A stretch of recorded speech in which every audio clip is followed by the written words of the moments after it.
नमस्कार, मी मृणाली पिळणकर. तुम्ही पाहत आहात LS मराठी. दुपारचे 3 वाजता आहेत. पाहुयात राज्यात काय घडामोडी घडतायत. 6व्या गुन्ह्यात अशोक खरातला 3 दिवसांची पोलीस कोठडी. 26 एप्रिल पर्यंत खरातचा पोलीस कोठडीतच मुक्काम. नाशिक पाठोपाठ मुंबईतही कॉर्पोरेट जिहादची घटना. 19 वर्षीय तरुणीला काही महिन्यांपूर्वी सोबत काम करणाऱ्या तरुणानं अश्लील मेसेज आणि फोटो व्हिडिओ पाठवल्यानं खळबळ. उल्हासनगर महापालिकेत अनियमिततेचा मुद्दा पुन्हा ऐरणीवर. सफाई कर्मचारी नियुक्ती, डमी कर्मचारी मस्टर रोल घोटाळ्याच्या तक्रारी धूळ खात पडल्या. नाशिकच्या बागलाण तालुक्यातील खिरमाणी गावात सरपंच आणि पोलीस पाटलावर हल्ला. लोकनाट्य तमाशा कार्यक्रमादरम्यान महिलांची छेड करणाऱ्यांना सरपंच आणि पोलीस पाटलांनी सुनावलं. याच रागातून संबंधितांकडून हल्ला. साताऱ्यात NCERT विरोधात जिल्हाधिकारी कार्यालयावर भव्य मोर्चा.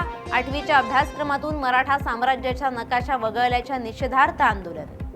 नांदेडच्या भोकर मतदारसंघात पाणी पुरवठा योजनेची कामं रखडली. 183 गावांचा पाणी प्रश्न सोडवण्यासाठी योजना मंजूर. कामं संथ गतीने सुरू. छत्रपती संभाजीनगरमध्ये नाथ व्हॅली स्कूलच्या विरोधात पालकांनी घेतली शिक्षणाधिकाऱ्यांची भेट. पालकांना विश्वासात न घेता अचानक 15% फी वाढवल्याचा आरोप.